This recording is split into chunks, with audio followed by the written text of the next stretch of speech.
Bueno, vamos a comenzar con esta primera parte que es electromiografía, ¿verdad? Cuando he comenzado a preparar el temario, me he encontrado que la señal de electromiografía es bien importante. Nosotros y tiene mucha información.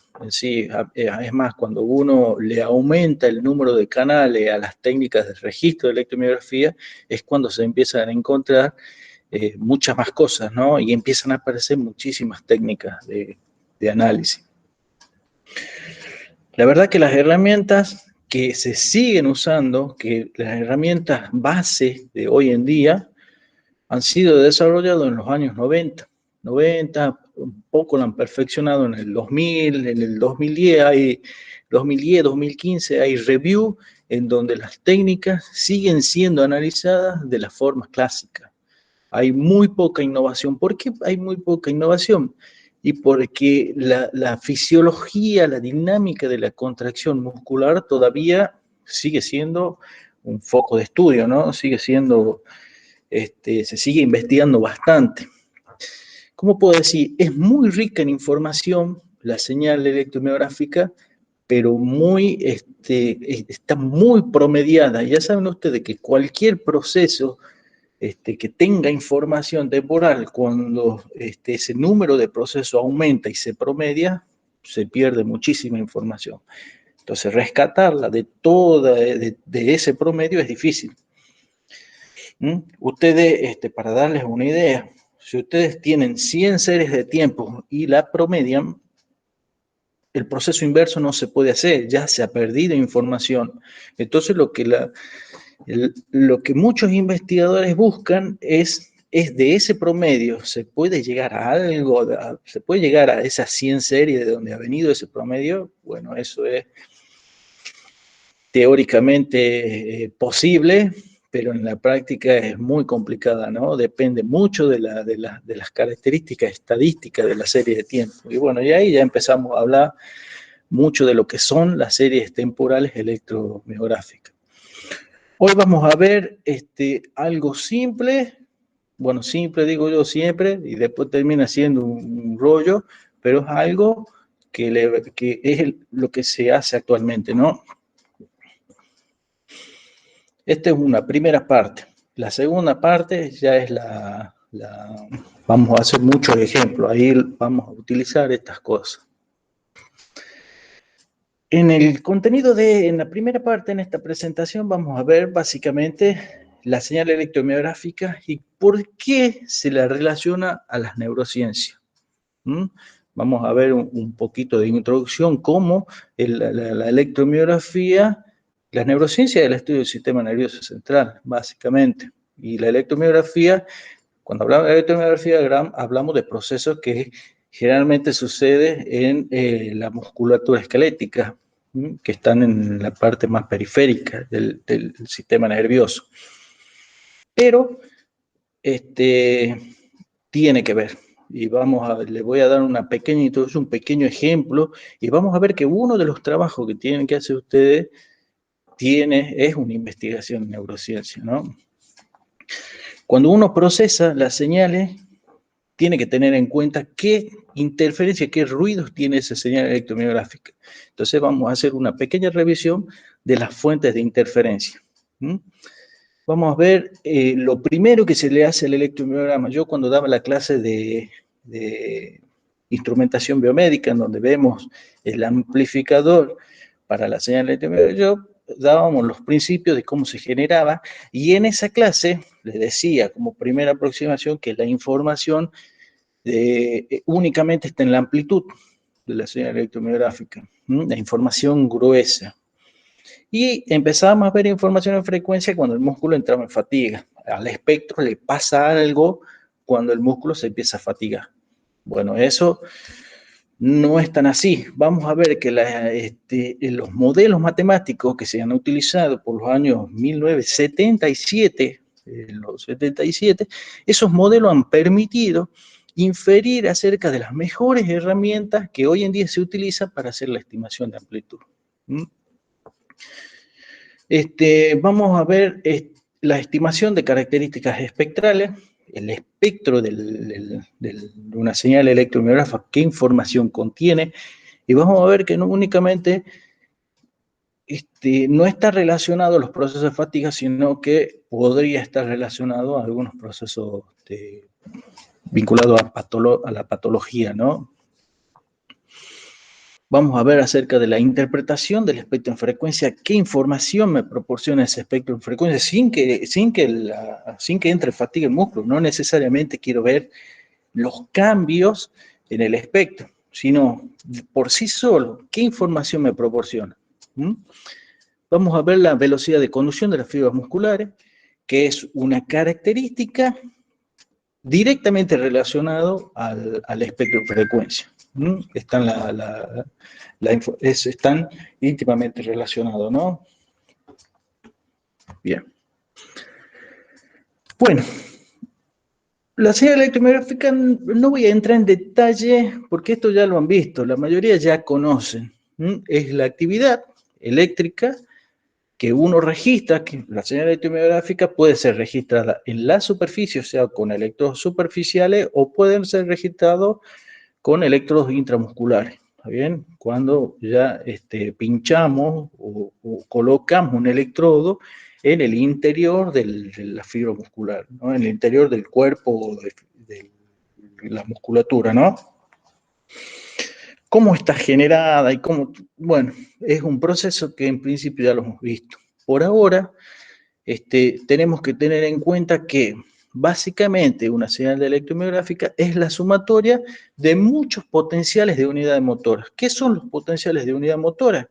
Por ejemplo, esta neurona cuyo disparo desencadena las contracciones de estas fibras que están más oscuras, eso genera, cuando viene un potencial de acción por acá y llega a los terminales, a la unión neuromuscular, esto desencadena en el músculo un mecanismo de contracción, ¿verdad? Y a la vez, ese mecanismo de contracción también se ve en un potencial, es reflejado en un potencial, ese proceso se ve y ese potencial se llama potencial de unidad motora. Acá tenemos una neurona 2 que vendría a ser, está generando otro potencial de unidad motora que puede tener otra forma. Entonces, las unidades motoras, decimos que la unidad motora es más grande cuando esa neurona inerva una mayor cantidad de fibras. Decimos que es más pequeña cuando inerva poquita fibra. Bien, eso básicamente es lo que entendemos del electromiograma. Otra cosa es que nosotros siempre cuando hablamos de electromiografía pensamos en de dónde viene esta neurona, o de dónde está esta neurona y de dónde proviene este disparo de excitación, este potencial de acción nervioso. Esto viene de la médula.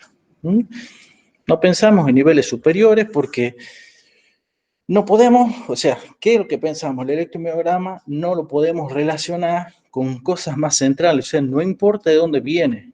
Estamos viendo que el electromiograma de la musculatura periférica.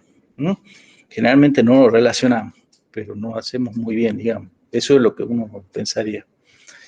Bien, generalmente los registros son de forma bipolar y tienen esta forma básica, ¿no? Es bastante, parece un ruido. En neurociencias, si vemos que el electromiograma no está conectado, o sea, no nos interesa a nivel central, pues nos está mostrando el comportamiento de algo periférico, ¿cómo estaría relacionado en neurociencia? Bueno, si está relacionado en neurociencia. Yo le he buscado un ejemplo, pero así como este ejemplo, hay muchísimos, ¿no? Este trabajo que se ha publicado el año pasado, es del 2019, son japoneses que han hecho un estudio muy interesante, el cual ellos registraban durante la marcha la electromiografía de la musculatura del miembro inferior, de las piernas, ¿está bien? Y a la vez registraban el electroencefalograma del sujeto, ¿no? La persona está caminando.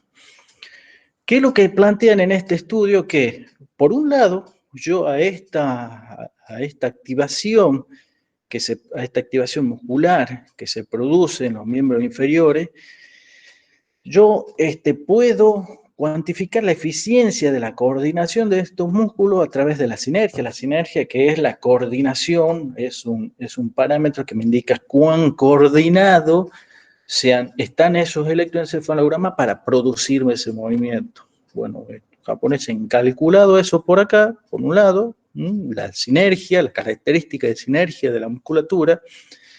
Por otro lado, han analizado el electroencefalograma, múltiples canales, no le hablo de 128 canales, creo que han hecho algo así como 36 canales de registro, y le han hecho un determinado procesamiento. Han encontrado que a través del análisis de esas señales es posible reconstruir los patrones de sinergia. O sea, han encontrado una relación entre la actividad electroencefalograma y la señal electroencefalográfica y los patrones de sinergia. ¿Mm?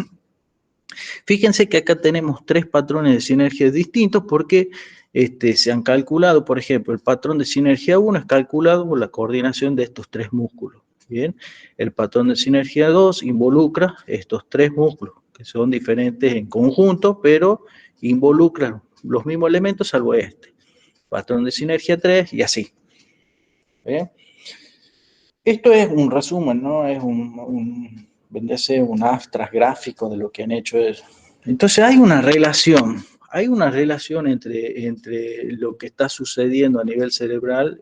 Bueno, esto es muy interesante porque habla de la correlación entre sinergia y la actividad cerebral. En el 2017, 2016, en estos últimos años, ya han hecho algo parecido, pero no con patrones de sinergia. Correlacionaban la actividad cerebral con la actividad cruda electromiográfica, electromiográfica, con los patrones de activación y no activación del músculo. Y hay durante la marcha también. Pero ahora lo están correlacionando con la sinergia, que es como algo un poco más que involucra ya un conjunto, un comportamiento, y no tan solo es un músculo. Un trabajo muy nuevo. Ahora, la pregunta que yo les hago, perfecto, esta investigación está hecha. ¿Y qué tiene que ver el electroencefalograma con el electromiograma con el electroencefalograma? Si pensamos nosotros al revés, ¿es posible a partir de los patrones de sinergia predecir cómo es la dinámica cortical del cerebro? O sea, básicamente, si nosotros conocemos que con un determinado patrón de sinergia el cerebro se comporta de una determinada forma, o sea, existe activación de determinada zona, etcétera, etcétera, nosotros podríamos hacer al revés, ¿está bien? O sea, registrar la sinergia muscular y si la persona es normal, inferir en que la persona está activando determinada zona cerebral. Bien, esto es lo mismo pero al revés. ¿Qué nos estamos ¿Y en qué beneficia esto? Bueno, beneficia en el hecho de que la señal electromiográfica es mucho más fácil de registrar que una señal electroencefalográfica. La señal electroencefalográfica, cuando una persona está en movimiento, puede ir en movimientos tranquilo y se puede registrar un electroencefalograma como han hecho estos japoneses. Pero ese electroencefalograma está inmerso en ruido, tiene un montón de ruido de movimiento, una señal muy, muy chiquita. Cualquier movimiento se mete en esa señal. Entonces, si yo quiero evaluar la dinámica cortical en una persona que está realizando, por ejemplo, un gesto deportivo, una persona que está, y quiero ver cómo es el comportamiento a nivel cerebral de esa persona, yo podría evaluar directamente la activación muscular y hacer alguna inferencia en el electroencefalograma de lo que está pasando a nivel superior. Bueno, esto que yo les estoy contando es uno de los trabajos que intenta hacer el profe Leo Cano en su tesis doctoral. Está ahora escuchando con nosotros. Él está buscando esto.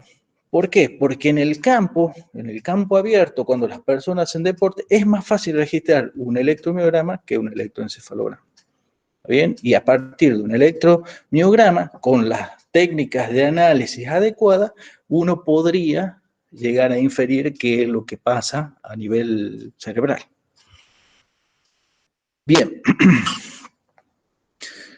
entonces ahí ya vemos una relación. Uno de los temas, ahora piensen, miren, uno de los temas que yo le he dado, si está asignado en esta materia, es son medidas electrofisiológicas de los procesos cognitivo-motor relacionados al aprendizaje musical. Estamos hablando de un proceso de aprendizaje que está en el cerebro. O sea, ¿cómo nosotros podríamos relacionarlo con la actividad muscular? Básicamente, Paula Feldman es la que está trabajando en este tema y que tiene además una beca.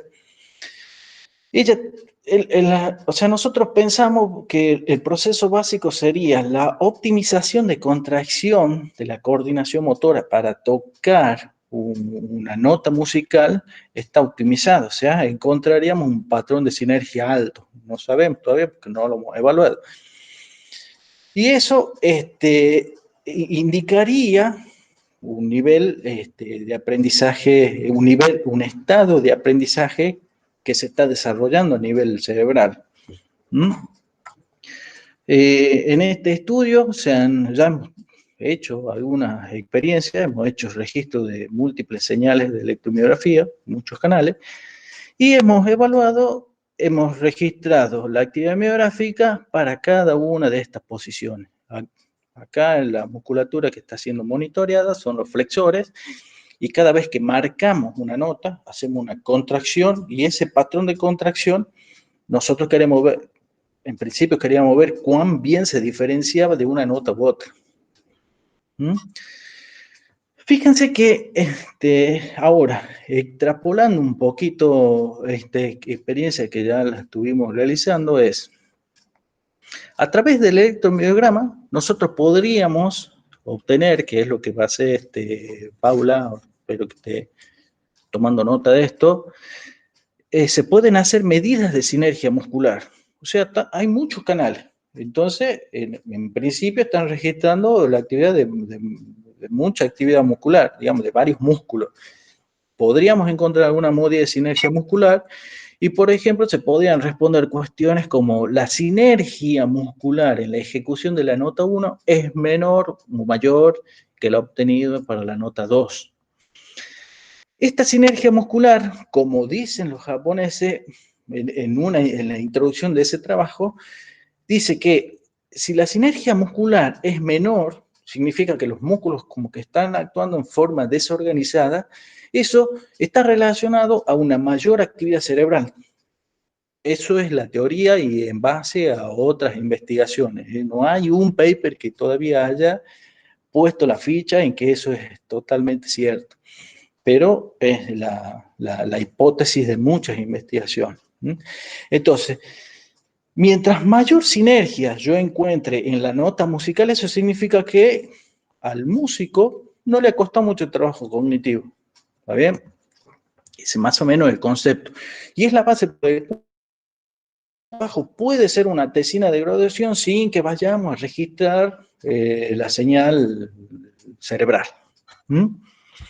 Ahora, el valor de sinergia muscular implica una condición o estado cortical, bueno, eso es lo que le estoy comentando, ¿no? Es la pregunta y es la hipótesis por el cual mucha gente se basa. Esta es la pregunta y que es respondida por la hipótesis de muchas investigaciones, ¿no? Una menor sinergia implicaría un mayor esfuerzo cerebral y viceversa. Es muy interesante responder. Es tan interesante que a principio de esta semana, cuando estaba armando esta diapositiva, o sea, la segunda de la clase, por eso es que estaba recién para terminar, se me ha ocurrido, digo, esto tiene que ser una tesis doctoral. Cuando he empezado a buscar, no hay. Entonces, de acá me surge la pregunta, ¿la sinergia puede ser una medida de aprendizaje? Estoy ya terminando de armar el plan de trabajo. en donde yo voy a presentar, para llamar a una convocatoria a candidatos que se quieran presentar y desarrollar este tema, que es Decodificando el cerebro musical, así lo he titulado. Es medio fantasioso el título, pero me gusta, estaba enloquecido en ese momento. Y es correlación cortical de la sinergia muscular en el proceso de aprendizaje. Es, si a una persona a lo largo de un proceso de aprendizaje uno podía evaluar, hacer una correlación entre la sinergia del muscular, cuando está tocando cualquier instrumento, no le hablo de la guitarra, le hablo de cualquier instrumento, y podría evaluar cómo son los patrones corticales en el cerebro y hacer la interrelación, básicamente hacer lo mismo que hacen los japoneses. No le debe, podrías probar exactamente las mismas herramientas, pero este es otro protocolo experimental. Hay un trabajo muy interesante que es la referencia por el cual yo creo que esto es posible, y es este trabajo, ¿no? Decodificando el entrenamiento musical. Esto es un trabajo que se ha hecho en el 2012 y en donde se evalúa la capacidad que tiene una persona en tocar un instrumento y lo correlacionan con la actividad cerebral. Hay diferencia, una persona que es profesional de una persona que recién está aprendiendo. Entonces, cuando uno demuestra eso y ve que también los patrones de sinergia son indicadores de eso, ¿no? Hay que hacer una correlación. Eso ha sido el lunes, cuando estaba armando. El martes hablé con Eduardo Fernández, María Dolores, y le planteé el tema, y vamos a comenzar, vamos a hacer, estamos diseñando este protocolo experimental. Y yo creo que en mi estadía, ahí en España, va a ser uno de los experimentos que vamos a llevar a cabo ahí. O sea, datos va a haber, digamos, para por lo menos comenzar esta tesis. Muy bien, bueno, una vez que ya fantaseado todo eso con estos trabajos, vamos a ver la señal de electromiográfica, ¿no? Uno de los principales factores en el análisis de la señal electromiográfica, que es uno de los trabajos que hay que hacerse en esa investigación, es, digamos, ver la fuente de interferencia. ¿Qué fuente de interferencia tiene la señal electromiográfica? Si yo entiendo esa fuente de interferencia, puedo mejorar las técnicas, puedo interpretar mejor el resultado de un procesamiento que le estoy haciendo a la señal. ¿Está bien? Es muy importante esto. Hay muchas fuentes de interferencia. Hay una revisión que yo le voy a poner al final, que es de donde he sacado. Estas son algunas de las que creo que son más relevantes para nosotros, pero hay muchas otras, ¿no? El ruido inherente al electrodo, esto está relacionado a cómo está registrada la señal. Artefacto de movimientos, ya lo hemos visto. El ruido viene de los 50 Hz. La interferencia cruzada, que es la actividad de otro músculo. Ruido interno, inestabilidad inherente a la señal. Vamos a ver un concepto bien importante. Y el artefacto electrocardiográfico, que es cuando estamos haciendo un registro de electromiografía y de pronto aparece el electrocardiograma. ¿Está bien? Que eso, este último no lo vamos a ver mucho en detalle. En cuanto al ruido inherente al electrodo, existen dos tipos. Bueno, en realidad tenemos que empezar por los dos tipos de señales que vemos por dos tipos de señales de electromiografía, ¿no? Una es el electromiograma cortical, que esto se obtiene a través de electrodos tipo aguja.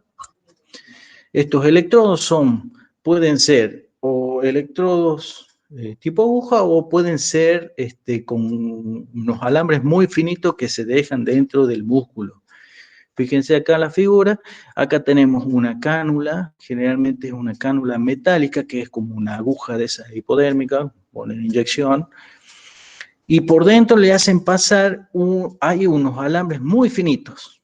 ¿Está bien? En donde esos alambres muy bonitos están aislados, tienen una vaina de aislación y la puntita está descubierta. En esta puntita para hacer contacto con el músculo y esto para poder ponerle un contacto y, por ejemplo, ponerle unos cocodrilos y poder registrar la señal, ¿no? Entonces, generalmente el proceso de implante de estos electrodos es implantar esa aguja con los alambres. Fíjense que justamente los alambritos tienen una forma de ancla o de anzuelo, podemos decir. Entonces, cuando se retira la vaina metálica, el electrodo queda colocado en el músculo. Estos son los intramusculares. ¿Está bien? Y bien, y después en los contactos que están en los extremos distales, vendría a ser de estos electrodos, se le coloca el contacto metálico por el cual uno hace el registro, ¿no? Esta es la forma de hacer intramuscular. Otra forma de hacer intramuscular es pinchando directamente con este tipo, no sé, generalmente se utilizan unas agujas muy, muy finitas, también pueden ser de diferentes longitudes de acuerdo a la profundidad que está el músculo en cuestión. ¿Está bien? Tienen que ser muy finas, si son muy gruesas, duele mucho. General, todos los procesos de registro intramuscular se hace con anestesia. Se hace una anestesia local. Después están los electrodos de superficie, que eso ya los conocemos nosotros. Son los electrodos, pueden ser de tipo adhesivo, los mismos que utilizamos en electrocardiografía. Estos electrodos son muy parecen, son comerciales. ¿Y qué se diferencia de esto? Nada. En el área de contacto podría ser, ¿está bien? Esto tiene un área de contacto mucho más pequeña que para hacer un registro bipolar. Nosotros necesitamos 2 de estos y cubre un área bastante grande en el músculo. En cambio, cubre un área muy chiquita dentro del músculo cuando coloco el electrodo. Pero el área de registro es pequeña y esto está relacionado a la impedancia de contacto. Mientras más pequeña el área, más impedancia tengo, más ruidosa la señal. ¿Se acuerdan de eso, no? Y bueno, y después uno podría hacer electrodos de plata clorada, electrodos de acero, y también registra la señal electromiográfica superficial. Estamos viendo de que la calidad de señal que vamos a tener entre uno y otro es distinta. Vamos a obtener una señal con más ancho de banda, digamos en el intramuscular, pues estamos registrando una señal más pura. En cambio, en el electromiograma de superficie estamos registrando una actividad que proviene de muchos grupos, de muchas unidades motoras, y además que esas unidades motoras, por conducción de volumen, tienen que pasar por la piel, capas de grasa, diferentes tejidos. La cuestión es que llega con un ancho de banda mucho más acotado. ¿Estamos? Esa es la principal diferencia. Entonces, si decimos que el intramuscular es menos ruidoso y el de superficie un poco más ruidoso, lo importante de esto es la relación señal-ruido que tienen estas señales, ¿verdad? Mientras más grande es el electrodo, y esto pasa en general, la impedancia disminuye. ¿Por qué? Porque hay un área más grande. Entonces, si la impedancia disminuye, mejora la relación señal-ruido. ¿Está bien? Pero tampoco puedo poner un electrodo excesivamente grande. No es recomendable eso. ¿Por qué no puedo poner el electrodo? O sea, yo puedo registrar un electromiograma de calidad, con ancho de banda muy lindo, con una relación señal-ruido espectacular, poniendo un electrodo bien grande. Pero ¿qué va a pasar? Que ese electrodo bien grande muy probablemente capte la actividad de un montón de grupos musculares. Entonces, no sirve, no es recomendable. La relación señal-ruido empeora cuando la impedancia aumenta. Y si la impedancia aumenta, estamos hablando de una disminución en el área de contacto. O sea, mientras más chiquito sea el electrodo, más ruidosa va a ser la señal. Este tipo de ruido se puede eliminar usando un instrumental adecuado. En general, es mejor eliminado en la adquisición, con las instrumentaciones. Por eso que en los papers, resúmenes o revisiones de señales de electromiográfica, siempre se recomienda desde la concepción, la relación señal-ruido tiene que ser óptima. Ahora les voy a dar un ejemplo, por ejemplo, un electromiograma de superficie versus un intramuscular. Esto es un trabajo que se ha hecho en el 2019, un trabajo nuevito, en donde se ha comparado el electromiograma de superficie con uno de estos que le implantan un alambrito en el músculo durante la marcha.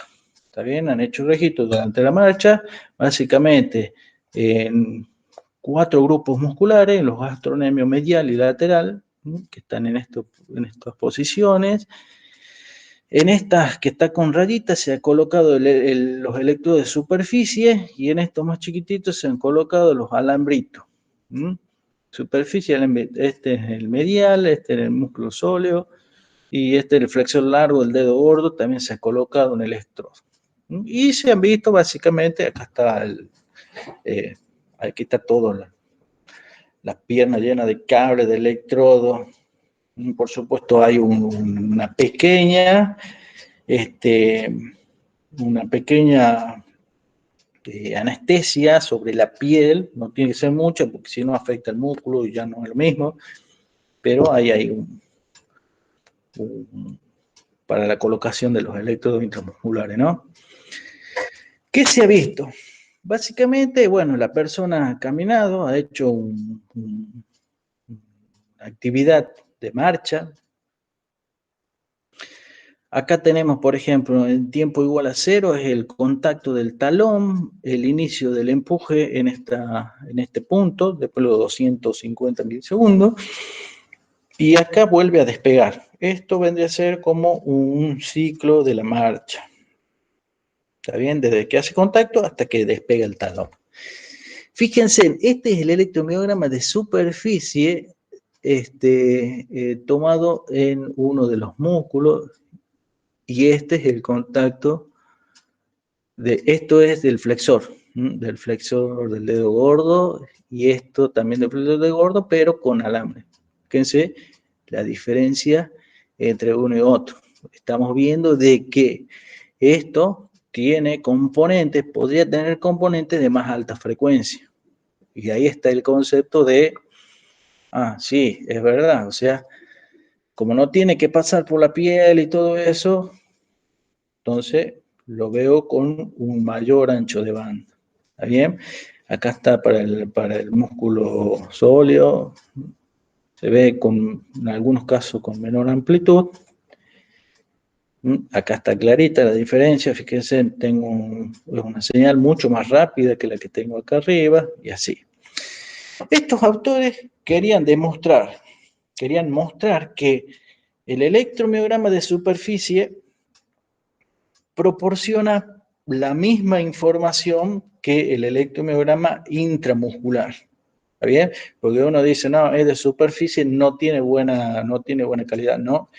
Estos autores han demostrado justamente que hay músculos, por ejemplo, el gastrocnemio medial y lateral y el músculo sóleo, están muy bien correlacionados. O sea, la información que se saca de un electromiograma de superficie es prácticamente la misma que la de un intramuscular. ¿Está bien?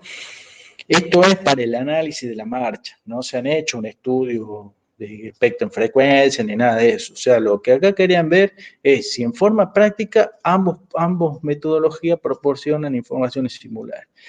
Lo único que no han encontrado que es muy similar es la de uno de los músculos, creo que es la del flexor del dedo gordo, donde han encontrado unos patrones de activación diferentes, o sea, más extendido que uno de otro. ¿Está bien? Bueno, esto es como un ejemplo, si les interesa el trabajo, acá está abajo la referencia. Bueno, el otro es el artefacto de movimiento. El artefacto de movimiento, ¿cómo se genera? Bueno, es bien simple, ¿no? Se genera básicamente cuando la contracción involucra algún movimiento articular. Por ejemplo, si acá estamos haciendo el registro del músculo del bíceps, ¿qué tenemos? Si hacemos un zoom en esta interfase, encontramos que si esto está quieto, ¿está bien? Tenemos generalmente la interfase entre el electrodo y la piel, ya lo han visto en transductores, está modelado por una resistencia y una capacidad. ¿Está bien? Tengo una resistencia y una capacidad que se comporta como una impedancia, la famosa impedancia de interfase, para un electrodo, para el otro electrodo, perfecto. La señal generada acá pasa a través de esta interfase y se registra de una forma. Fíjense que si este músculo se pone en movimiento, de alguna forma yo tengo colocados los mismos electrodos, ¿qué va a pasar? Y bueno, el tejido con el que me encuentre ahora entre el músculo y el electrodo, o sea, entre la fuente que está generando la señal eléctrica y el electrodo, iba a cambiar.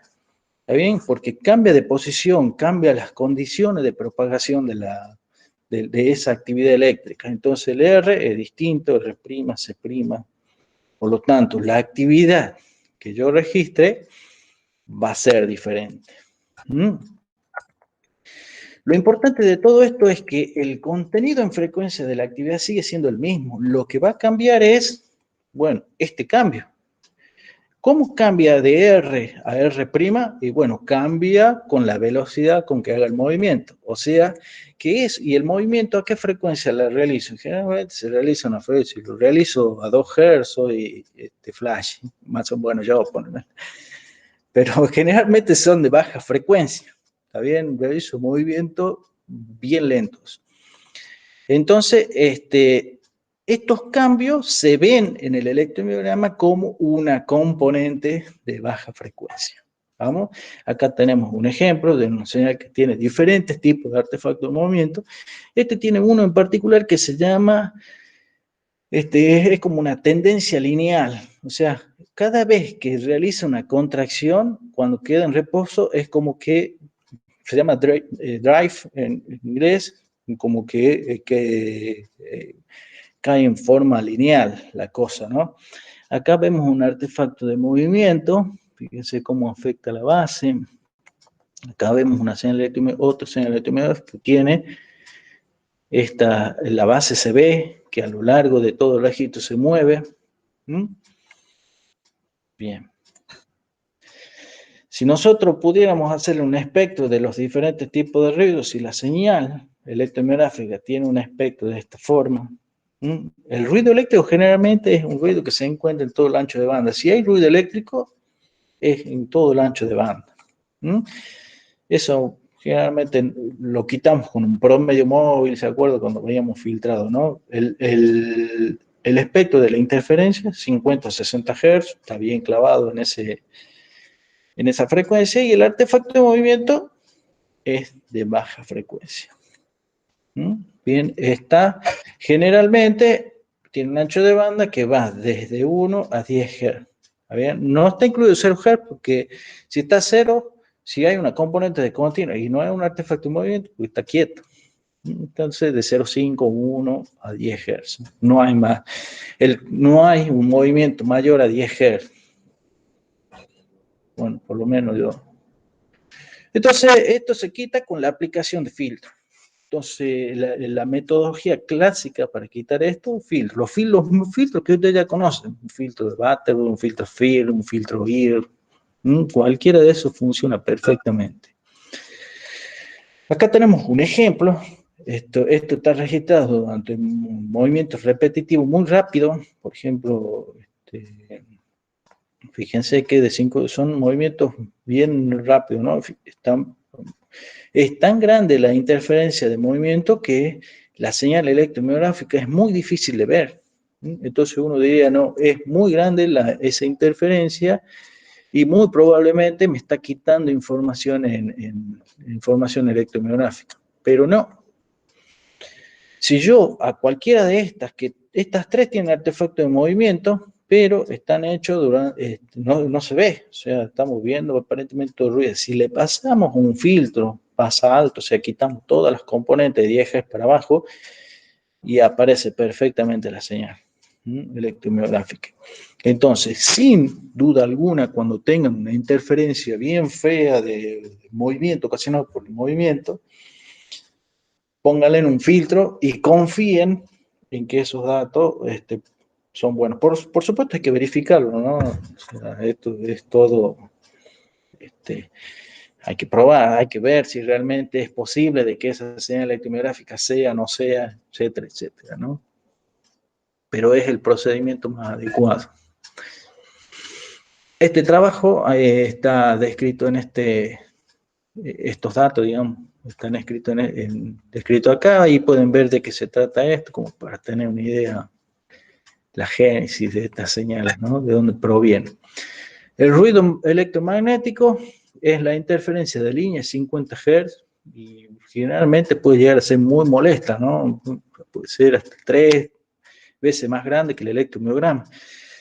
Decimos 3 veces porque 3 veces más grande que el electromiograma podemos ver una banda bien grande de ruido, pero podemos ver arriba, abajo, se ve el electromiograma. Si hablamos de 5 veces la amplitud del electromiograma, y no estamos viendo electromiografía ahí. ¿Está bien? Entonces, en el espectro es esa interferencia, la que vemos acá, 50 Hz acá, 60 Hz en otros lugares del planeta. ¿Mm? Y una cosa importante es que cuando uno digitaliza estas señales, si yo hago el procesamiento analógico, tiene que tener una sola componente, no tienen que aparecer las otras. Generalmente cuando uno digitaliza en el proceso de digitalización de la señal, pueden llegar a aparecer las otras, los armónicos. 50 aparece la componente fundamental, la base de la señal ruido, la base de esa interferencia y pueden aparecer armónicos. ¿Está bien? Esto es el espectro de un electromiograma normal y este es el espectro del ruido. Ojo que en algunos, me acuerdo cuando estudiaba ingeniería eléctrica, ingeniería electrónica, en la materia de instalación hablaban de que en algunos equipos de distribución pueden haber fallas que lo que hacen es justamente meter, o sea, enviar una señal de alimentación a la red eléctrica de 50 Hz, pero también pueden enviar armónicos de 100, de 150, 200 y así. Eso es una falla. Digamos, una señal de distribución de red tiene que ser 50 Hz y los armónicos tienen que ser minimizados casi al 99%. Bueno, ¿cómo se elimina este ruido? Con técnicas de filtro notch, adaptivo, en el caso que la señal ya esté registrada. Si no se ha registrado la señal, siempre es recomendable minimizar el ruido arreglando los cables, mejorando la instrumentación para adquirir la señal, mejorando el amplificador. Es lo más recomendable y a todos lados donde vayan, si tienen una señal y ustedes están en un experimento donde la señal tiene ese ruido, traten de quitarlo en forma analógica. Y no digan después lo vamos a quitar con el procesamiento, porque muchas veces el procesamiento quita los 50 Hz, pero también quita parte de la señal. Fíjense que los 50 Hz es parte, está dentro del ancho de banda de la señal electromiográfica, o sea, que cuando filtren le van a quitar información al electromiograma, en este caso, o a cualquier señal electrofisiológica, ¿no? Entonces, siempre es recomendable quitar, no dejar para filtrar después. Ahora, si el profesor dice, no, tienen que entregar el trabajo mañana, bueno, mandan la señal así con ruido. Eso también voy a quitar de esta presentación, ¿no? Después está la interferencia cruzada, que se llama crosstalk, ¿no?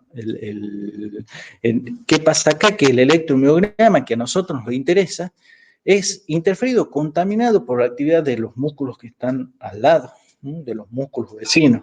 Por ejemplo, esto podría ser, no digo el brazo porque el brazo tiene 2 huesos, pero podría ser el bíceps, por ejemplo, ¿no? La musculatura acá arriba, del antebrazo para arriba.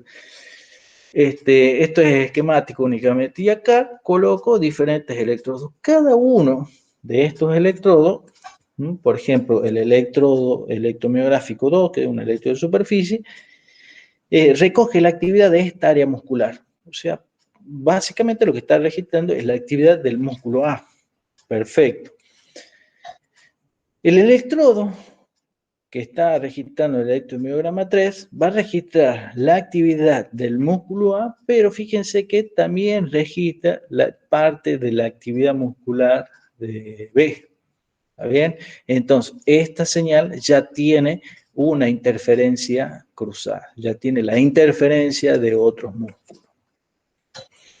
Acá el electromiograma también va a registrar la actividad del músculo A, pero también va a registrar la del músculo que esté acá, al lado. Y así. Por ejemplo, el electrodo 4 y 5 registran la actividad, el 4 del músculo A y el músculo B, y el 5 del músculo B y otro que tenga acá al lado. ¿Está bien? Ese es el concepto de interferencia cruzada. ¿Se puede quitar? Se puede quitar. Hay técnicas de análisis que nos permiten a nosotros quitar la interferencia que provienen de otros músculos, ¿no? Es posible. En uno de los trabajos, por ejemplo, en el que le pusimos, esto lo hizo Paula Ferman, que le pusimos a la persona los electrodos en toda la parte del antebrazo, pero lo pusimos sin ubicarlos en una posición particular, es decir, que dijimos, bueno, vamos a rodear el antebrazo de electrodos separados a 2 centímetros cada uno. O sea, no dijimos el canal 1 va en el músculo tal, no, lo pusimos a la vuelta. Entonces, cuando disponemos los electrodos de esa forma, estamos registrando básicamente esto por ejemplo, un antebrazo, en donde los electrodos se han dispuesto en forma uniforme. Y esto está registrando la actividad, cada uno de estos canales está registrando la actividad de varios músculos, de unos, dos músculos. Entonces, sí o sí, acá tengo interferencia cruzada en varios canales, si no es en todos. Bueno, una técnica para eliminar la interferencia cruzada me permitiría a mí decir cuántos músculos son los que están participando en una activación. Y eso es una de las cosas que se pueden hacer en este tipo de trabajo, ¿no? En esto de marcar las notas. Por supuesto, ¿cómo se minimiza durante el registro? Minimizando, hay que considerar el tamaño del electrodo. Mientras más grande sea el electrodo, voy a registrar la actividad de más grupos musculares, más interferencia cruzada voy a tener. La distancia entre los electrodos de registro también es un factor muy importante, ¿no? Mientras más separados estén, voy a tener más interferencia cruzada. Mientras más juntito tenga, va a ser mejor, ¿no? Va a ser menos la interferencia. Entonces de acá sale una configuración del registro, o sea, como registro, acuérdense que en un electromiograma puede ser registrado en forma monopolar, usando un solo electrodo, que no es recomendable, porque en ese caso ya no hay forma de eliminar la interferencia cruzada. Cuando tengo dos electrodos en modo diferencial, sí, pero con uno no. Y después de acá ha salido el tipo de registro doble diferencial, que ese sí me permite, ese minimiza el efecto de la interferencia cruzada. ¿Cómo es? En este trabajo del 2012 se ha evaluado justamente la reducción de esa contaminación de crosstalk durante contracciones voluntarias usando este tipo de configuración de amplificador. Y este amplificador que muy probablemente lo comencemos a dar en la materia de instrumentación biomédica 1, que es una de las técnicas que ya actualmente se utilizan bastante para la adquisición de señales biológicas. Fíjense que son 3 amplificadores diferenciales, básicamente, en donde esto toma, el primer amplificador diferencial toma la actividad de esta y esta, el segundo amplificador la de esta, y después se resta. Esto es la salida doble diferencial. Esto que está acá es la salida diferencial 1, que es de este electrodo a es la salida diferencial común que nosotros conocemos, y esta es la salida diferencial 2. ¿Bien? Y esta es la configuración común de un electrodo diferencial. Acá se ha hecho un experimento en donde la persona se le ha puesto varios tipos de electrodos. Estos son electrodos de superficie que tienen forma circular y estos son los electrodos que me dan la posibilidad del doble diferencial. ¿Está bien? O sea, para hacer un registro de doble diferencial necesito 3 electrodos activos. 1, 2, 3 y más el electrodo de referencia 4. El diferencial necesito 2. Lo que se ve, acá tenemos dos personas. La persona 1 es, no produce una coactivación entre el músculo tibial, el tibial anterior, el músculo que está adelante y el gastrocnemio. ¿Está bien? No produce coactivación. Y en este sujeto 2, la marcha de esa persona es tal que sí produce esa coactivación. Entonces hace la comparación de los registros entre uno y otro. En el registro, la persona 1 que no produce, cuando registra en forma, utiliza estos electrodos, que son los electrodos comúnmente utilizados por nosotros, el patrón de activación es el siguiente. Fíjense, el tibial anterior tiene esta actividad y aparece esto que está acá. Y uno puede decir, se activa el tibial anterior más adelante. Sucede que cuando registra la actividad del gastrocnemio, se ve esta actividad. O sea, lo que estoy diciendo es, no, lo que está pasando es que el registro, el electrodo que está en esta configuración y este tipo de electrodo, se me está metiendo la interferencia que viene del músculo gastrocnemio. ¿Está bien? Y se ve esa interferencia. En cambio, cuando utilizo el doble diferencial, este tipo de electrodo en su configuración doble diferencial, no aparece. ¿Está bien? Esta es una de las pruebas que me muestra que efectivamente el doble minimiza esa interferencia cruzada. Esto es el tipo de, acá lo que está mostrando es que con este tipo de electrodos, con un área mucho más chiquita, también minimiza. Está mostrando dos efectos. Uno, que el área de contacto o la distancia entre electrodos afecta en la interferencia, en esta interferencia cruzada, y que el doble diferencial lo minimiza. Ese es lo que está mostrando en este trabajo, ¿no? Y acá está, por ejemplo, el sujeto 2 cuando hay coactivación y ves cómo se elimina de la señal del tibial anterior, cómo se ve modificado el electromiograma cuando hay coactivación. ¿Está bien? Este es bien evidente. Y si yo probara esta técnica en esto, no es tan evidente. Pues primero lo tengo que probar en una situación donde no hay coactivación y después en un lugar donde hay coactivación y ver si hay cambios. Bueno, para más detalle pueden visitar este trabajo. Muy interesante, está muy lindo y, por supuesto, la deducción matemática de cómo esto quita esa interferencia y de cómo mejora mucho estas cosas. Y bueno, pueden recursar a la materia el año que viene y ahí les voy a explicar, que es bien de electrónica. Esto lo enseña Quique Spinelli en su curso. Acá tenemos la contaminación de interferencia, el nivel de contaminación de interferencia cruzada en función de la distancia entre electrodos. Fíjense que para una distancia de 22 milímetros tenemos este nivel de interferencia. Si nosotros minimizamos esa distancia, esa interferencia baja. ¿Está bien? Que viene a ser este caso. Pero baja un poco. Y si utilizamos esos 10 milímetros, pero en configuración doble diferencial, bueno, termino de minimizarla, ¿no? Minimizo esa interferencia. ¿Cómo se cuantifica esa interferencia? Pueden visitar este trabajo para ver una... Entonces, eso es cuando es registrada. Y se sospecha o se quiere descartar, digamos, o sea, el otro es en la concepción del registro, pero si yo ya tengo el electromiograma registrado y yo no sé, o sospecho por cómo estoy registrado que hay esa interferencia o se quiere, o quiero descartar el hecho de que existe esa interferencia, hay técnicas de procesamiento específicas, ¿no? Que más adelante la vamos a ver. Bien. El ruido interno tiene que ver con el tejido biológico que se interpone entre los electrodos de registro y el músculo contráctil. ¿Mm?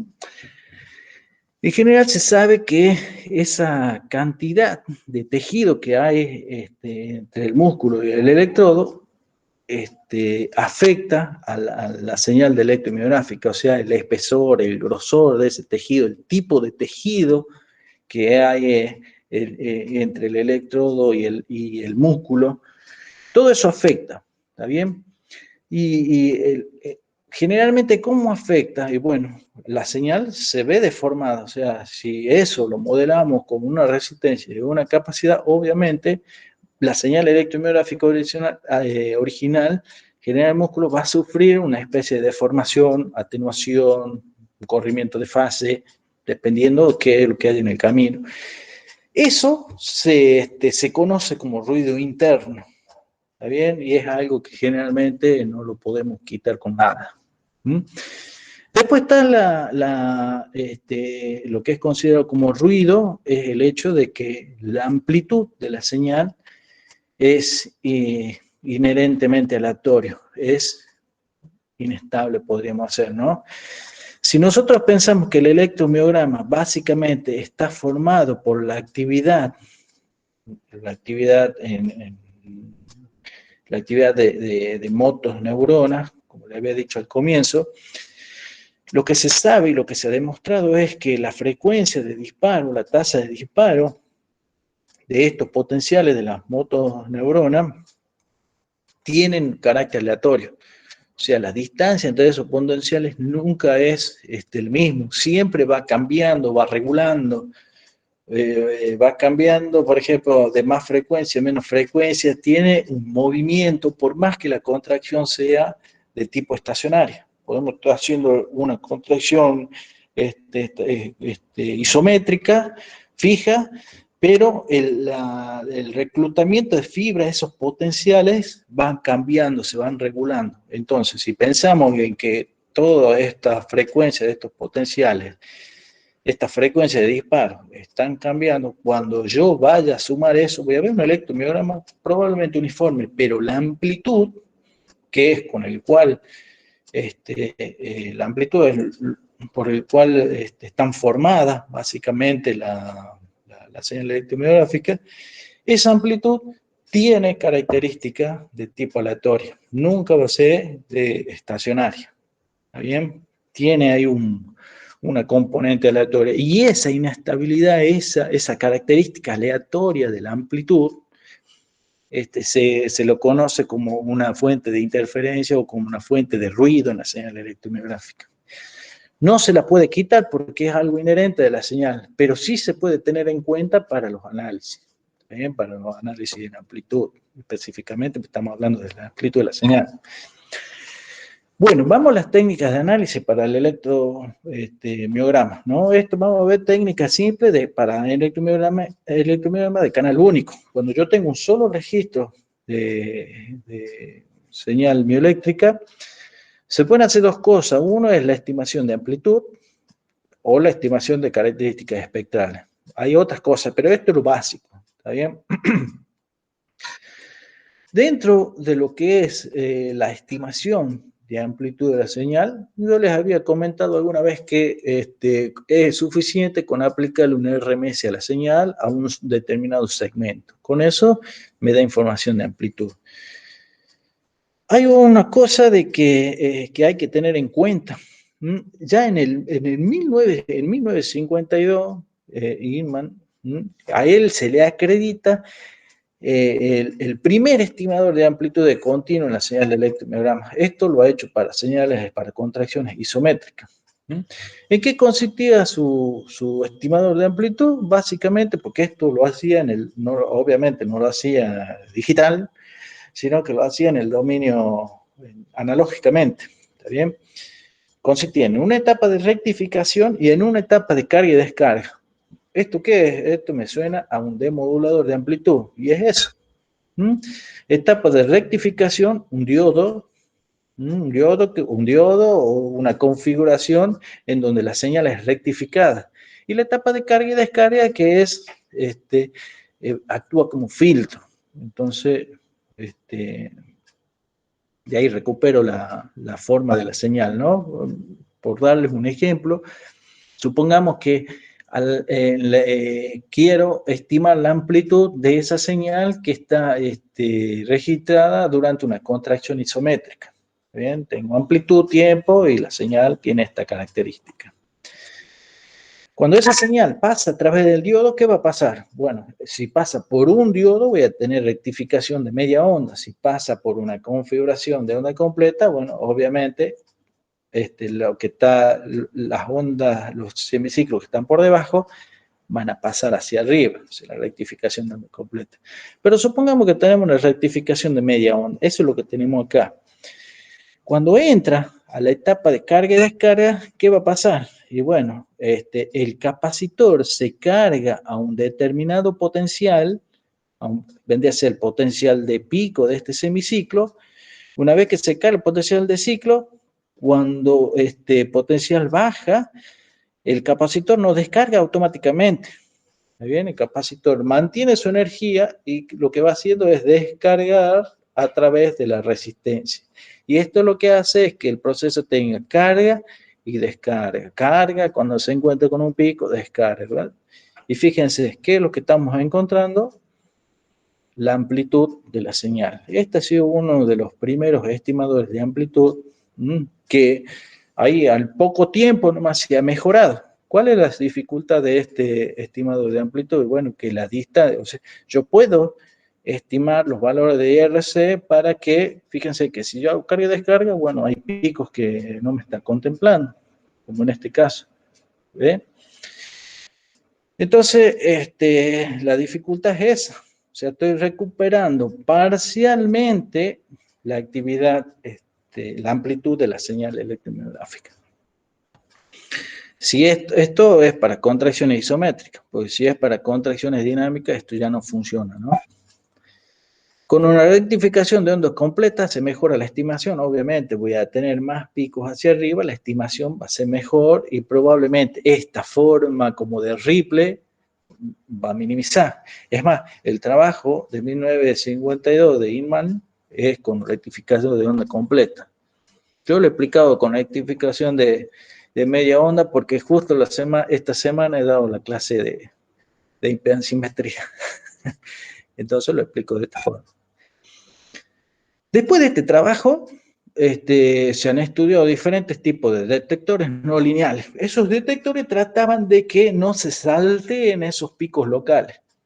Entonces había un montón de métodos matemáticos por el cual uno mejoraba la recuperación de esa envolvente, podríamos decir, ¿no? De esa amplitud de la señal. De todas estas investigaciones, en 1994 surge un procedimiento estándar para estimar la amplitud de la señal y que hoy en día se sigue utilizando. Cuando hagan ustedes un procesamiento de estimación de amplitud, pueden aplicar el RMS, pero piensen siempre que en este modelo, porque en este modelo se hace una cosita adicional que es bien interesante y que vamos a probar qué tan efectiva es con un ejemplo. De este modelo, en 1994 se ha propuesto un procedimiento que tiene este diagrama de bloque. Básicamente tiene una primera etapa que es sacarle el ruido, sacarle la interferencia 50 Hz, sacarle los artefactos de movimiento y todo eso a través de filtrado. Esto es una etapa en donde se realiza el filtrado de la señal convencional. Se la deja limpita. Acá tenemos la señal con un ruido, por ejemplo, de movimiento, filtramos, desaparece. Perfecto. La primera etapa, no hay problema, ya lo conocemos. Segunda etapa, un blanqueo de la señal que se llama whitening. Lo vamos a ver porque ese es un concepto nuevo. Después aparece la etapa de demodulación. Aparece, fíjense, es un valor absoluto de lo que sale acá. Le aplico un valor absoluto. Bien. Y lo elevo a alguna potencia. Esa potencia, vamos a ver un poquito más adelante, que de acuerdo a la potencia es un RMS o es un valor absoluto medio.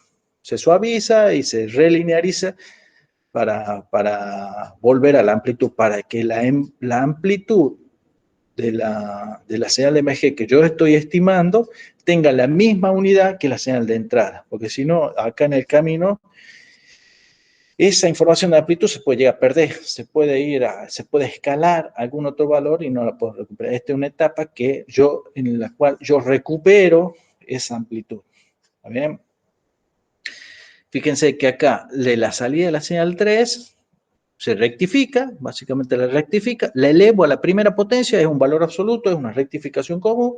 Si la eleva al cuadrado, es una técnica de RMS. Acá se suaviza la señal en 5. Y esto está en una amplitud que puede llegar a no ser la correcta, y esto ya está en la escala, en la misma amplitud que la señal original. Bueno, acá lo más raro de todo esto es el waning. ¿Qué carajo es el waning? Bueno, para eso he tenido que leer este trabajito. Ahí está la explicación de ese blanqueo de la señal. Para entenderlo, esto lo han propuesto Kleins y Hogan, son dos autores que han dedicado, han hecho trabajo y técnicas de análisis que actualmente se siguen usando. Sus papers son tan matemáticos, son difíciles de comprenderlo, pero son muy, muy interesantes, ¿no? Después en papers de años más recientes uno puede encontrar revisiones o puede encontrar en YouTube la explicación de esos modelos en una forma más comprensible, ¿no? Este procedimiento waning, ya vimos que la amplitud de la señal tiene un carácter aleatorio por cómo es generada en el músculo. ¿Está bien? Es lo primero, lo que le he comentado al primero, ¿no? Es el ruido inherente de la señal. Para minimizar ese ruido, estos autores han propuesto, para minimizar esa varianza, han propuesto este blanqueo de la señal. Para entender ese blanqueo de la señal, lo primero que han hecho es modelarla, es modelar una señal de electromiográfica. Esto es un modelo de la señal electromiográfica para una contracción isométrica, isotónica, o sea que está en un estado estable y sin fatiga. Estoy hablando de 1994, ¿no? Hay modelos ahora mucho más interesantes, pero esto es lo que se ha planteado hace tiempo, ¿no? Y funciona muy bien para esta condición. ¿En qué consiste esto? A la entrada, acá el W sub I es el proceso de ruido blanco gaussiano de intensidad unitaria. Esto tiene un espectro en frecuencia que es plano. ¿Está bien? ¿Por qué lo modelan como una fuente de ruido blanco? Porque en trabajos anteriores, en desarrollos anteriores, se ha demostrado que la señal electromiográfica tiene una presencia de ruido gaussiano. ¿Está bien? Eso se puede hacer, se puede analizar estadísticamente. Ya en 1970 han demostrado estadísticamente que sí, efectivamente, tiene una distribución gaussiana, pero no blanca, no es gaussiano blanco. Gaussiano blanco es espectro plano. Gaussiano es cuando está acotado en un determinado ancho de banda. Entonces, un proceso de ruido blanco, acá hay una función de transferencia que es el efecto, es una especie de filtrado, y esto es lo que está modelando lo que es el tejido muscular, la piel, el hueso, la impedancia de los electrodos, todo lo que hay entre la fuente eléctrica, entre la fuente generadora de la señal eléctrica y el electrodo, ahí está modelado todo en esta función de transferencia. Acá tenemos una salida que tiene una distribución gaussiana, pero con un ancho de banda acotado. ¿Está bien? Porque esto tiene una respuesta en frecuencia. ¿Y qué espectro de frecuencia tiene? Y bueno, el espectro de frecuencia de la señal electromiográfica, que está entre los 10 y 500 Hz, por ejemplo. ¿Está bien? Esto le da el ancho de banda, acota el ancho de banda de esta señal. Entonces ya tenemos una señal que tiene amplitud unitaria, ¿está bien? Pero el ancho de banda de la señal electromiográfica. ¿Cómo modifico la amplitud de esta señal? Y bueno, acá entra una etapa de multiplicador, entra esa señal aleatoria al multiplicador y es escalada por la amplitud del electromiograma. Esta amplitud del electromiograma se considera constante, es un nivel constante, ¿está bien? Entonces, cuando esta amplitud constante entra este multiplicador, acá sale la forma de onda que yo conozco del electromiograma de superficie, ¿bien? Entonces, este modelo está divino. ¿Por qué? Porque ya conozco, o sea, lo que tú conoces son los parámetros. Yo conozco esto. Esto no conozco porque es lo que yo quiero estimar. La amplitud del electromiograma es lo que yo quiero estimar. O sea, ellos proponen este modelo justamente para demostrar que matemáticamente se puede. Esto es lo que yo quiero demostrar. Y todo esto es teórico. Esto es teórico, esto es teórico, esto se obtiene un modelo, de algún lado va a salir. Y esto es lo que yo registro. Entonces, a partir de esto, estos autores han demostrado que es posible llegar a esta estimación de amplitud. ¿Está bien? Esto define el ancho de banda del electromiograma. Esto es una amplitud constante, es un número constante. No tiene ninguna forma de onda esto, ¿no? Ninguna forma de onda. ¿Por qué no tiene ninguna forma? Porque estamos hablando de una contracción isométrica, isotónica, sin fatiga. Bien, esto que tengo a la salida es el electromiograma real. Acá, estas son las muestras del electromiograma. Bueno, en este modelo, ¿qué es lo que pasa? Como esto viene de un ruido gaussiano, esto es la forma de un ruido gaussiano, pero con ancho de banda acotada, cuando se multiplica por una constante, sigue teniendo distribución gaussiana, pero con otra amplitud. Si provienen de un proceso aleatorio, significa que la correlación entre muestra y muestra es cero. O sea, porque es un proceso aleatorio. ¿Se acuerdan lo que daba el profesor Gabriel en las teorías de introducción? Un proceso aleatorio, la correlación entre una muestra y la otra es cero. Pero ¿qué pasa en el electromiograma real? Bueno, en la realidad, el electromiograma, la correlación entre una muestra y la otra nunca es cero. Hay una correlación, existe, puede ser mínima, puede ser, depende de las características intrínsecas de cómo está siendo generada esa actividad, de las cantidades de unidades motoras, etcétera, ¿no? La cuestión es que siempre hay un nivel de correlación. Estadísticamente se demuestra. Esto implica que no provienen de un proceso gaussiano del ruido blanco. Por lo tanto, si no provienen de una distribución del ruido blanco, la estimación que yo haga con este modelo no va a ser muy buena. ¿Está bien?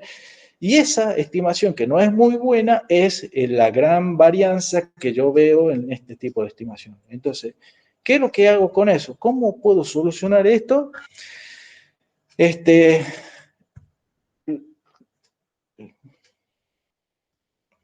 Lo que tengo que hacer es hacer el procedimiento de Wine, el blanqueo de la señal. ¿Está bien? Eso es una solución para que esa estimación sea buena. ¿Está bien? No tenga tanta varianza en los datos, ¿no? ¿En qué consiste este procedimiento? Es prácticamente bien simple, ¿no? Lo que se hace es, acá tengo el registro de electromiograma real. Yo a este registro de electromiograma real, yo tengo que hacer que las muestras de este registro provengan, tengo que hacer que las muestras tengan correlación cero. Bueno, acá lo hago pasar por una función de transferencia. Vamos a ver cómo encontramos esa función de transferencia. Esto es una especie de filtrado. Y acá obtengo el mismo electromiograma, pero blanqueado se dice. O sea, que la correlación entre las muestras es cero. O sea, minimizo esa correlación a través de este procedimiento. Bueno, la cuestión es cómo encuentro esto.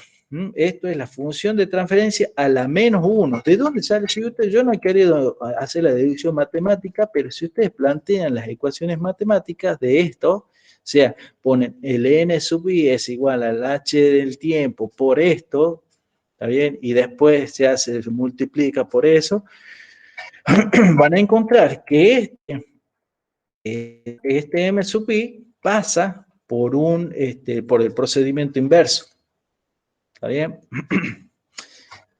Básicamente lo que quiero hacer es, yo tengo esta señal, si yo voy a la inversa, la hago pasar por la inversa, o sea, hago el camino inverso, la hago pasar por esta función de transferencia, voy a obtener la misma señal, pero con una característica del ruido blanco. Eso es básicamente lo que se hace, ¿no? Entonces, suponiendo que la función de transferencia, esta función de transferencia es un proceso autorregresivo, o sea, ¿te acuerdas, no? Eso lo estuvimos viendo en una de las clases. El proceso autorregresivo, ¿qué es un proceso autorregresivo? Bueno, tiene unos parámetros autorregresivos que los puedo determinar usando Joule o Boole, cualquiera de esas dos técnicas. Suponiendo que eso es un proceso autorregresivo, entonces el H, entonces, un modelo, para determinar los parámetros de un modelo autorregresivo, yo necesito conocer los parámetros. Entonces, ¿pero qué señal voy a modelar? Necesito conocer también la señal que voy a modelar. Entonces, la señal, en este caso, es el registro real. Tomo el registro real y esto es la señal que modelo. Una vez que yo obtengo los parámetros AR, A1, A2, AP, dependiendo del orden, ese orden lo podré determinar de acuerdo a uno de los criterios, criterio informacional Kaike o el otro criterio para estimar el orden. Una vez que obtengo esto, implemento el H a la -1 time, que es esta función de transferencia. Esta es la función de transferencia de blanqueo. En forma matemática tengo la función de transferencia, este es el modelo autorregresivo, yo lo que encuentro son el A1, el A2 y el AP. Todos los parámetros de orden. ¿Cómo hago el A a la -1? Bueno, simple, el A a la -1 es la inversa, ¿verdad? De la función de transferencia. Entonces lo que está en el denominador pasa al numerador y este 1 pasa al denominador y me queda esta función de transferencia que está acá. Y esa función de transferencia es una función de transferencia de media móvil. ¿Se acuerdan cuando veíamos modelos paramétricos? Estaban los autorregresivos, los de media móvil, que eran todos cero, y el autorregresivo de media móvil. Bueno, este H1 de time es una función de transferencia de media móvil. En MATLAB, ¿cómo haría? ¿Cómo haría para determinar esta función de transferencia? Primero, supongamos aplico un modelo de orden 4 utilizando esta función AR. Agarro mi señal, la que yo quiero estimar la amplitud, le determino el modelo, por ejemplo, con Joule, esto me daba esta forma, A1, A2, A3 y A4, en este caso, esto es un ejemplo de los parámetros de lo que arroja esta función de MATLAB. Y luego implemento la función filter. ¿Se acuerdan? La función filter es aplicada. Como entrada tengo, antes lo aplicamos al revés, poníamos el 1 acá indicando que el numerador era 1 y el denominador era lo que teníamos abajo, son los coeficientes. Ahora la función filter para obtener el MG blanqueado es, en el numerador tengo los coeficientes autorregresivos y en el denominador tengo el 1 y ahí pongo los datos.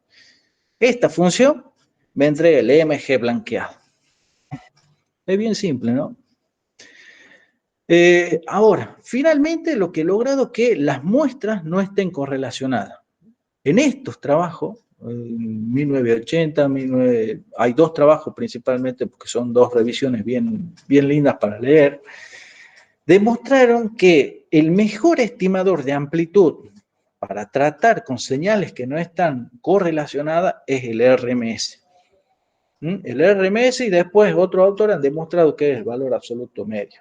Eso es, de ahí surge el por qué se utiliza el RMS en la estimación de amplitud en la señal de electromiograma. Entonces, básicamente, me está quedando así el procesamiento para la estimación de amplitud. Tengo el electromiograma real, bien, pasa por la función de transferencia, el proceso de blanqueo de la señal. Acá tengo el electromiograma blanqueado, y después a estas muestras que salen acá, le aplico la fórmula del RMS. ¿Está bien? Fíjense que esta etapa es la que conforma la demodulación, el suavizado y la relinealización. Esta palabra la nombro un montón de veces para que me salga bien y nunca me salió bien. Un problema motor en el manejo del habla. Yo. Bueno, fíjense, ¿por qué está la etapa de demodulación? Bueno, al elevarlo al cuadrado estoy rectificando de alguna forma la señal. ¿Está bien? Estoy aplicando un rectificador. El suavizado surge al promediarlo. Si yo promedio, entonces la señal le estoy quitando todas esas variaciones de alta frecuencia. Y la relinealización, si yo elevo al cuadrado, promedio para suavizarla, y esto se va a ir a una escala que no es la escala de la amplitud del electromiograma. Por lo tanto, si lo elevo al cuadrado, tengo que meterle una raíz cuadrada acá al final. ¿Está bien? Y eso es la relinealización. Es volver las escalas que había sido elevado al cuadrado, volverla a su valor original. Y así tengo el estimador, la estimación de la amplitud. Acá está el paper, si quieren ver más detalles, bien matemático. Esta era en la época en que esto ha sido en 1994. En 1988, unos autores habían demostrado que una señal electromiográfica era posible modelarla por un proceso autorregresivo. Es cuando el auge de las técnicas autorregresivas en señales biológicas. Bueno, en 1988 descubren que se podía modelar, y a partir de ese trabajo a ellos se les ha ocurrido, a estos autores, a Clancy y Hodge, se le ocurre utilizar esos modelos que se ajustan bien a la señal electromiográfica, que se podían utilizar para su planteo. Esto era el auge de los modelos autorregresivos, ¿no? El valor RMS, fíjense, nosotros teníamos esta es la etapa de demolición, que era un rectificado, pero acá lo estamos elevando al cuadrado, es decir que estamos elevándola a la señal a un índice 2. Si esto lo elevamos a la primera potencia y le ponemos un valor absoluto, eso se llama valor absoluto medio. ¿Está bien? Si le quitamos este cuadrado y le ponemos simplemente un valor absoluto, puede obtener valor absoluto, que también es un buen estimador de amplitud. Obviamente que para probar esta teoría, estos autores han demostrado que en la práctica sí funciona. ¿Está bien?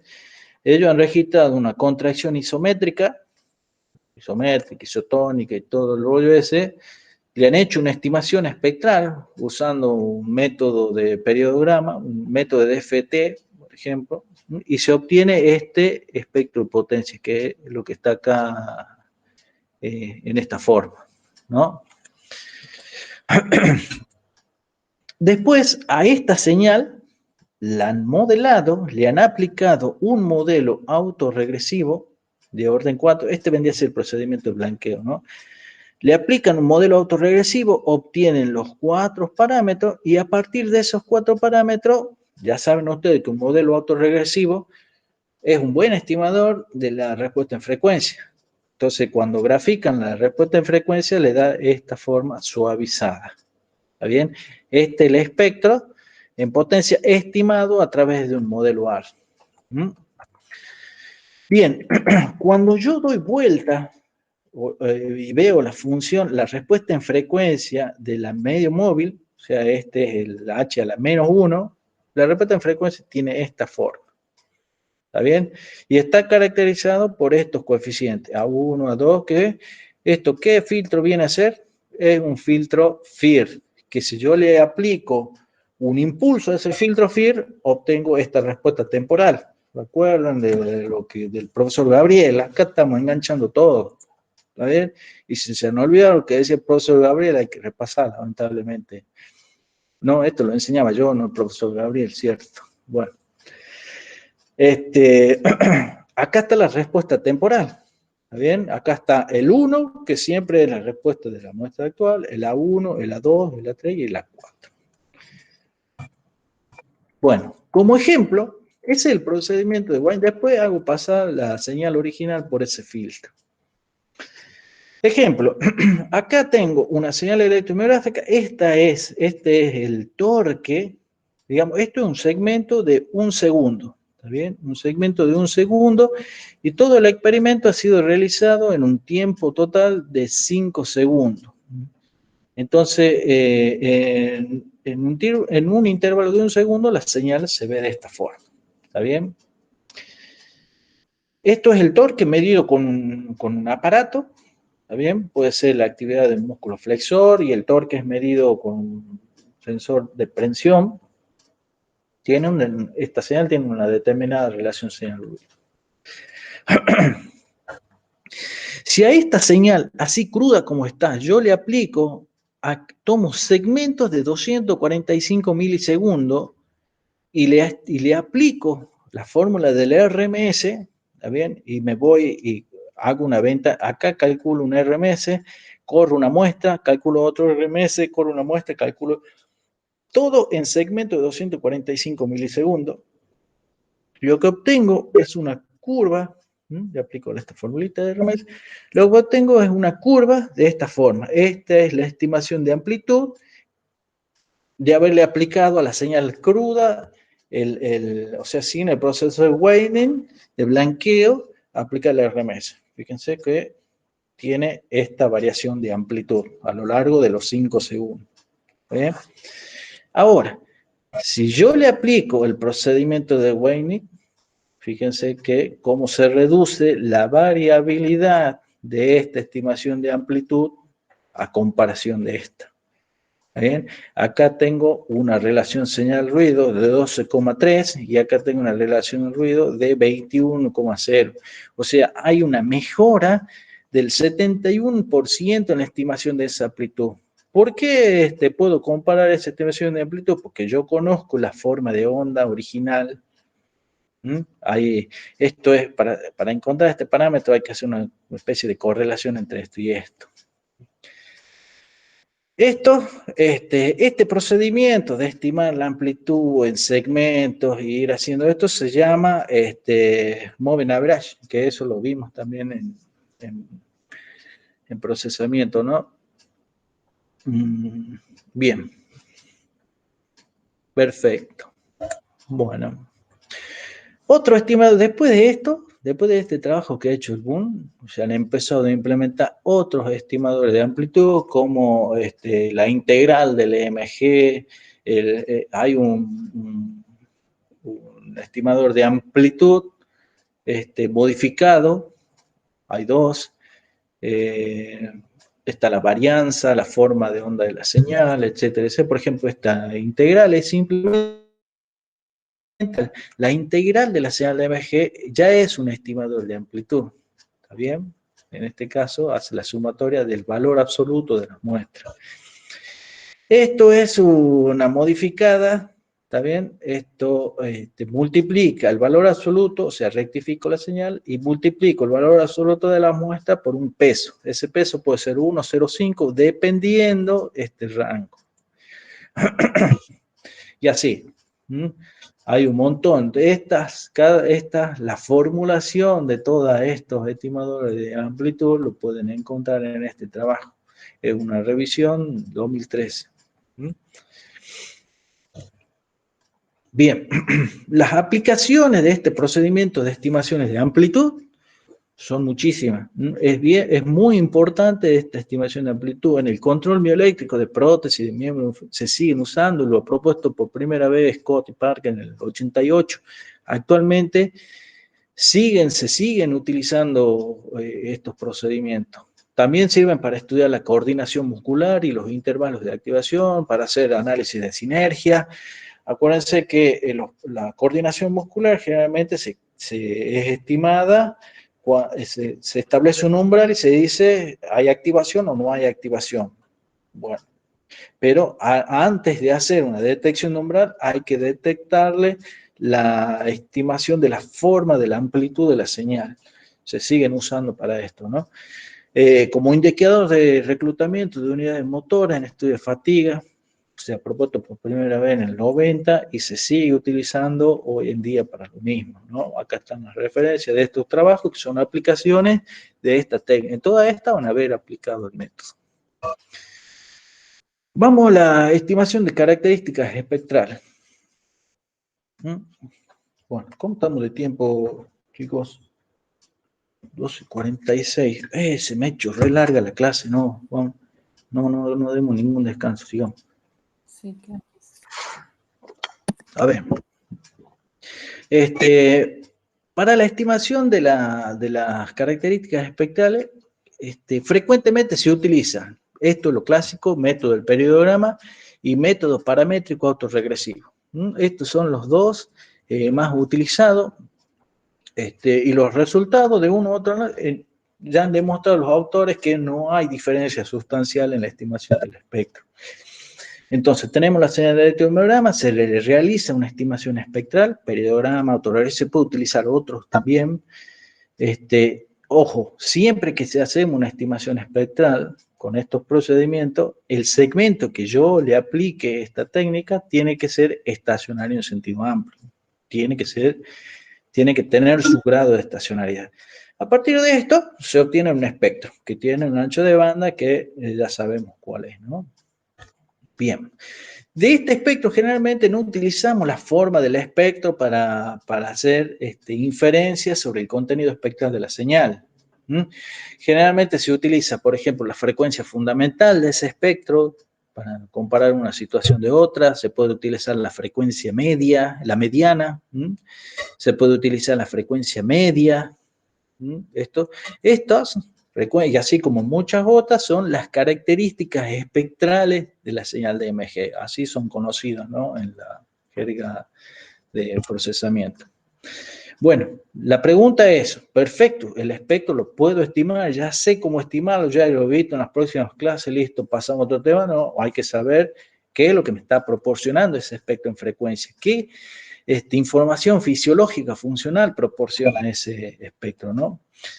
Entonces, en 1912, generalmente el análisis espectral de la señal EMG se ha asociado mucho a todo lo que es fatiga muscular, ¿no? Y esto es de 1912. Piper, sin hacer ninguna estimación espectral, él ha visto que cuando el músculo entra en fatiga, la oscilación dominante de la señal electromiográfica va disminuyendo, ¿bien? Se va enlenteciendo. Entonces, básicamente lo que se ve es esto. Acá tengo el espectro de un músculo sin fatiga, lo que está en azul, y cuando el músculo entra en un proceso de fatiga, se comprime hacia las bajas frecuencias. ¿Está bien? Bien. Este efecto, ¿por qué? Hay que definir algunas cositas, que la fatiga es la incapacidad de seguir generando o produciendo un determinado nivel de fuerza, potencia, y esta fatiga puede provenir de dos lugares diferentes. Puede producirse fatiga a nivel central, que esto es una teoría nueva, muy nueva, que es la famosa teoría del gobernador central. Esto ha sido propuesto en el 2005 y se sigue hablando de esta teoría y se sigue tratando y se sigue estudiando y sigue siendo tema de investigación, ¿no? Esta teoría, ¿qué dice? Que el cerebro recibe de los músculos información acerca del estado metabólico, bioquímico, de cómo están las condiciones mecánicas, de los estímulos sensoriales. Todos esos estados son monitoreados en el músculo y es enviado hacia el cerebro. Esa información se procesa, se integra, hay un lugar en el cerebro que todavía no se sabe. O sea, lo que saben es que toda la reacción a eso proviene de ahí, proviene del cerebro, pero no se sabe todavía, y sigue siendo medio debatido, cuál es el centro que hace toda esta integración de información, ¿no? En base al estado fisiológico, lo que hace el cerebro es graduar el ajuste o regula, ajusta o gradúa el reclutamiento motor en forma de disminuye la frecuencia de disparo, modifica las concentraciones de ATP, hace una serie de estrategias los cuales hacen una regulación de ese reclutamiento. Una regulación tal que permite mantener la homeostasis, o sea, el estado en el cual el músculo no va a sufrir daño, el tejido biológico no va a sufrir daño. Esa es una de las teorías más útiles, o sea, cuando se habla de fatiga a nivel central, ¿no? Es por eso la sensación de cansancio proviene del cerebro y todas esas cosas. La fatiga a nivel periférico, eso dejemos todo lo que puede venir del cerebro y nos concentremos en el músculo. Eso es la fatiga a nivel periférico, ¿no? Esto podría suceder en los terminales nerviosos o en la unión neuromuscular. Eso es, digamos, cuando el músculo está constantemente, cuando del sistema nervioso están viniendo constantemente impulsos nerviosos y liberan esta acetilcolina, lo que empieza a pasar es que esa concentración de acetilcolina se empieza a perder. Digamos, no hay acetilcolina infinita en el organismo. Entonces, cuando hay una baja, lo que hace es dificultar esa transmisión sináptica. Hay una pérdida de concentración de la acetilcolina y eso dificulta esta sinapsis, ¿no?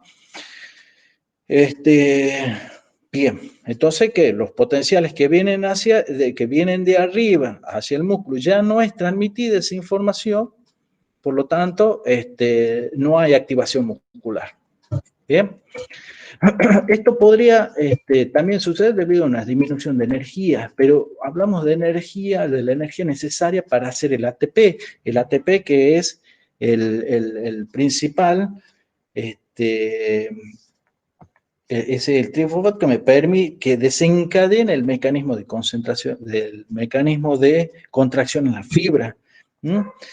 Cuando hablamos de esa energía, obviamente hablamos de glucosa y oxígeno, que son los dos principales elementos que proporcionan esa energía, ¿no? La glucosa está contenido en el glicógeno que está concentrado en el músculo y generalmente en los riñones. ¿Está bien?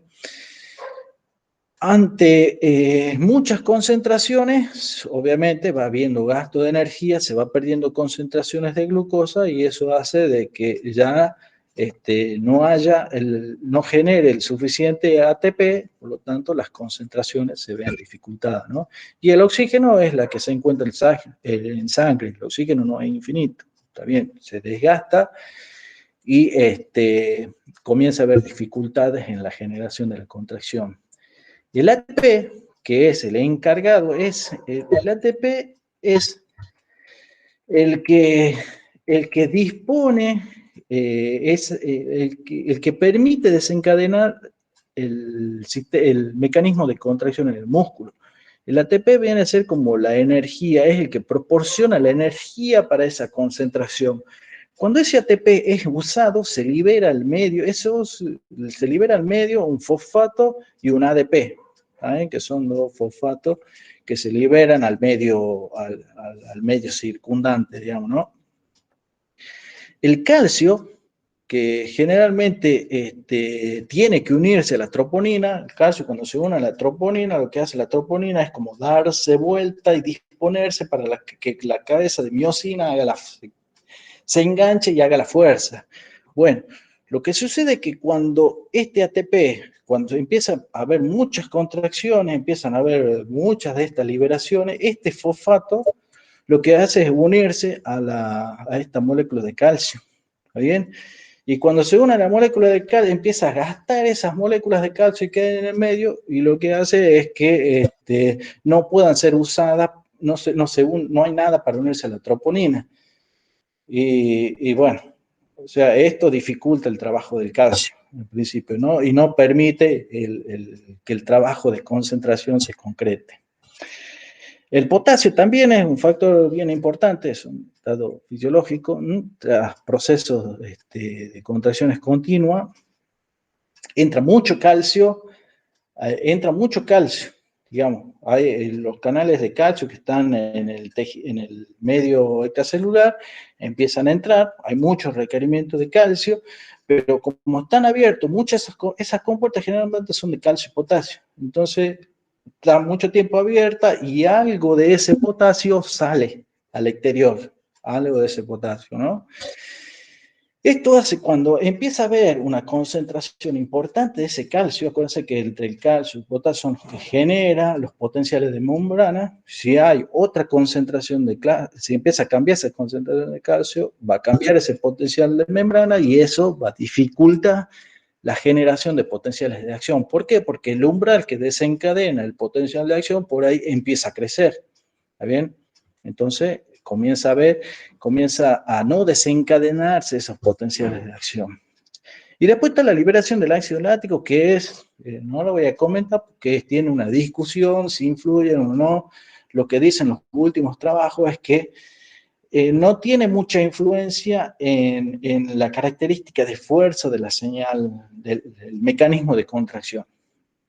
Todo esto lo pueden encontrar en este trabajo, el 2011, una revisión, está muy linda, para leerle bien, para que la podamos entender.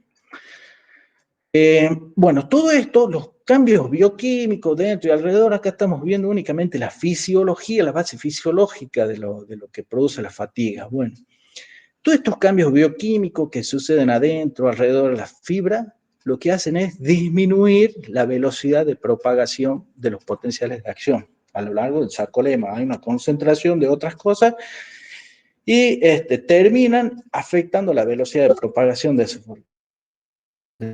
Es lo que se ve reflejado en el espectro de frecuencia. Como para ubicarlos.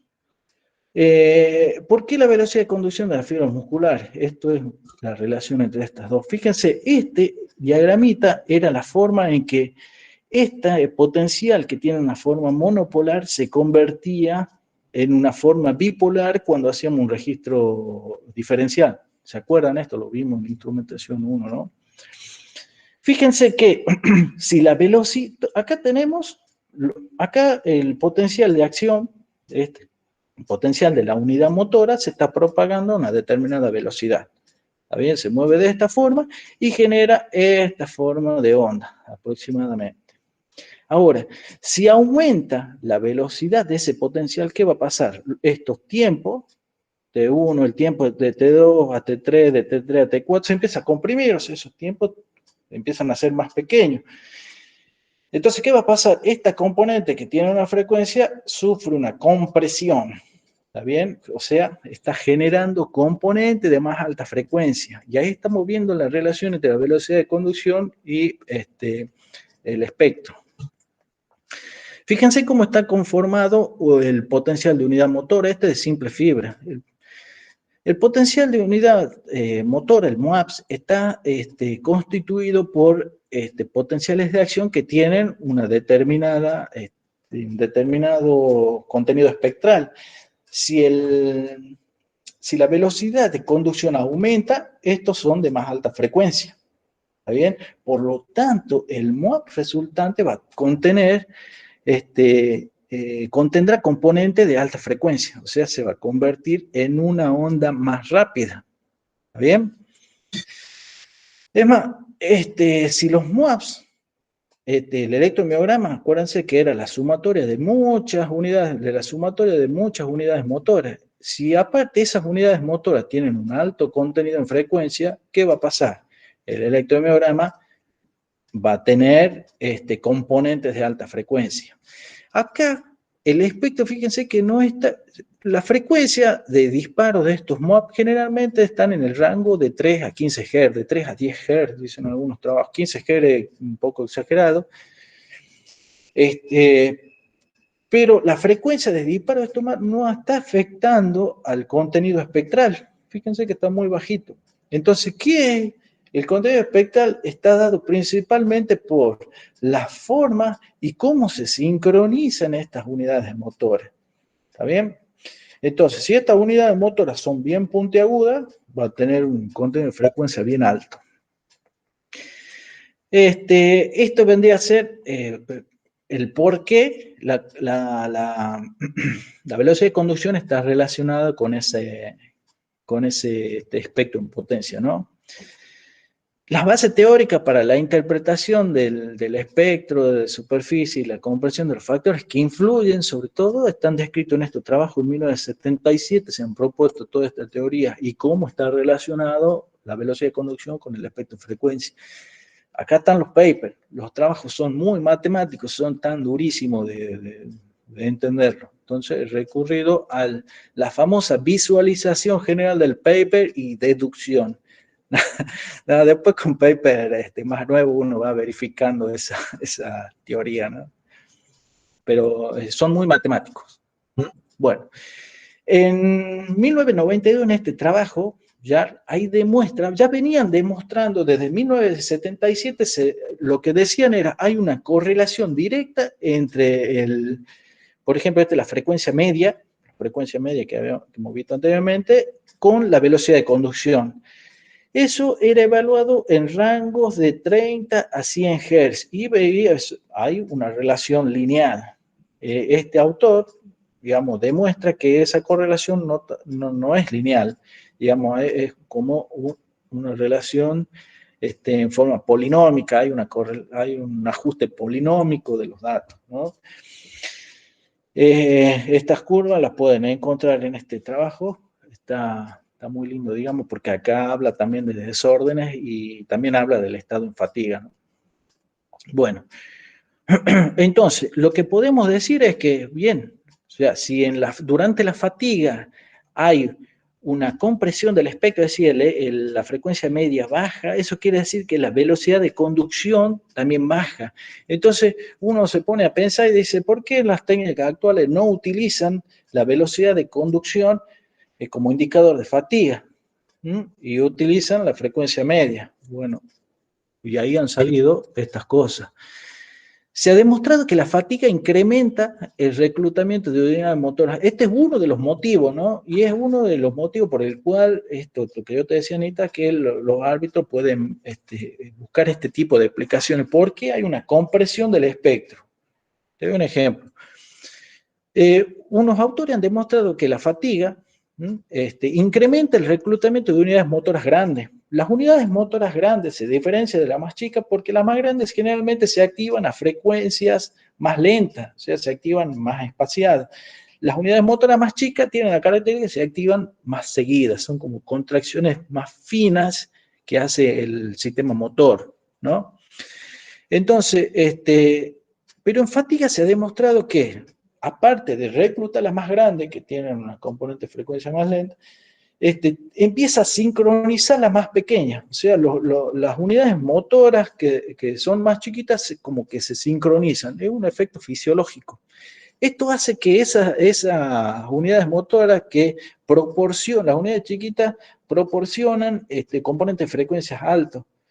Y al sincronizarse es como si fuera una unidad motora más grande.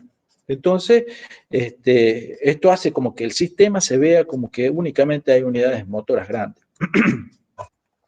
Este proceso incrementa la energía en las bajas frecuencias, obviamente comienzan a aparecer ondas más lentas, haciendo que la frecuencia media disminuya. Fíjense que desde el punto de vista eléctrico, el efecto de la fatiga es el mismo, o sea, el espectro está pasando lo mismo, digamos, o sea, lo mismo que el efecto de fatiga normal. Pero, ¿qué pasa acá? En este caso es el mismo, pero no está producido por cambios en la velocidad de conducción. O sea, si la contracción está dominada por unidades motoras grandes, la velocidad de conducción va a seguir siendo lo mismo. El proceso de fatiga lo que va a hacer es sincronizar las unidades motoras más pequeñas. pero no más que eso, digamos, es empezar a sacarle contenido, pero no está cambiando la velocidad de conducción, a eso es lo que voy. Entonces, es por esta razón que la velocidad de conducción no es un buen indicador de la fatiga muscular. No se utiliza para eso. Pero a pesar de esto, la velocidad de conducción, a pesar de no ser un buen indicador, proporciona mucha información sobre el estadio anatómico y función de las fibras, si se están perdiendo fibras, si se están desmielinizando, si en el medio circundante empieza a haber determinadas sustancias que hacen que se enlentezca la señal, me proporciona mucha información. Así que tanto en conjunto lo que suelen hacerse en los análisis cuando se utilizan, cuando se estudian el efecto de desórdenes neuromusculares en fatiga, perdón, el efecto de desórdenes neuromusculares a través del estudio de los músculos, se suele analizar la velocidad de conducción muscular, ¿no? Y generalmente se hacen las dos cosas, porque estas pueden o no estar correlacionadas. Por ahí proporcionan la misma información y eso está indicando una característica más del sistema. Y si no indica la misma información, bueno, son informaciones independientes. Entonces, se relaciona mucho a patologías neuromusculares. Bueno, la velocidad de conducción está del nervio. Hay muchos métodos porque se lo suele estimar a partir del electromiograma. Hay una revisión que está hecha en el 2004 por Farinas y Merlet, que son top en el análisis de señales de electromiografía. Han hecho una revisión en donde hay métodos y están los que utilizan un solo canal para registrar esta velocidad de conducción, métodos que utilizan dos canales y métodos que registran muchos canales. Fíjense acá. Bueno, después en la bibliografía existen muchas características espectrales. Se utiliza la frecuencia media. Vamos a hablar de la frecuencia media nomás como un indicador, pero está la frecuencia mediana, el pico de frecuencia media, la potencia media. Todas estas características se sacan a partir de la estimación de la forma espectral, a partir del espectro de potencia. Y de ahí se calculan todos estos parámetros que proporcionan una u otra información. Depende de la morfología de ese espectro, ¿no? Acá van a encontrar una revisión bien interesante donde está la formulación de todas estas de este autor. Difícil para nombrarlo, ¿no? En la próxima clase vamos a ver, ya vamos a ir a la práctica, vamos a ir directamente a utilizar MATLAB, vamos a ver estimadores de amplitud con y sin weighting. Yo me acuerdo que publicó un trabajo en el 2010, pero que está recontra referenciado por un montón de autores, pero yo no había utilizado este método. Además, había visto el trabajo y no era complicado para mí y le he metido el RMS sin weighting. Bueno, ahora en esto vamos a analizar a ver qué efecto tiene sobre estos tipos de contracciones estáticas y dinámicas. Está probado sobre contracciones estáticas. Vamos a ver qué pasa sobre las dinámicas. Vamos a ver diferencias espectrales entre señales de EMG subcutáneas y superficiales. Esto es un experimento que hemos hecho con Analía, que es registrar el electromiograma en el músculo, en un musculito de una patita trasera de la rata y lo hemos hecho caminar, digamos, durante la marcha. Y los registros han sido tomados poniendo en forma subcutánea, o sea, debajo de la piel sobre el músculo, no es intramuscular, es subcutáneo. Y un registro, y después le hemos puesto unos parchecitos, hemos modificado los electrodos superficiales de SG, lo hemos hecho más chiquito y lo hemos puesto sobre la rata. Vamos a comparar, vamos a ver qué diferencias espectrales hay entre uno y otro. Vamos a hacer estimaciones de amplitud. No son muy complejos los métodos, vamos a ver, yo les voy a explicar y vamos a ver vamos a ver qué dan en estas señales, tanto en esta como en esta. Y por último, vamos a hacer una caracterización morfológica del electromiograma. Acá vamos a ver un poquito de teoría y la práctica. Esto es una caracterización de los patrones de descarga a través del análisis del electromiograma. Esto se llama función de densidad de probabilidad. Bien, los temas a desarrollar en todo lo que es electromiografía, vamos a ver, estimación de velocidad de conducción, eso lo vamos a ver en la próxima clase ya con el ejemplo segmentación de las señales también en la próxima clase. Vamos a ver las técnicas de estimación de fuerza basadas en el electromiograma. Estas estimaciones de fuerza comienzan con la ahora es convertir esos milivoltios o microvoltios del electromiograma a newton. Entonces vamos a ver cómo se hace y cómo se hace actualmente. Y las técnicas se utilizan, anticipando que el método más clásico es la estimación de amplitud que hemos visto en este trabajo. Vamos a ver si tenemos tiempo de ver estimación tiempo-frecuencia, que esto transforma a Weyl continuo y transforma a Weyl discreta es lo mejor que se puede utilizar en señales de electromiografía. ¿Está bien? No hay otra técnica de las convencionales, ¿no? Obviamente, que superen la capacidad de las transformadas Weyl. Entonces se las quiero aplicar. Vamos a ver la separación de señales de EMG generada por diferentes estímulos, cómo se separa esa información, eso es el crosstalk, las técnicas para separarlo, las técnicas de descomposición del EMG.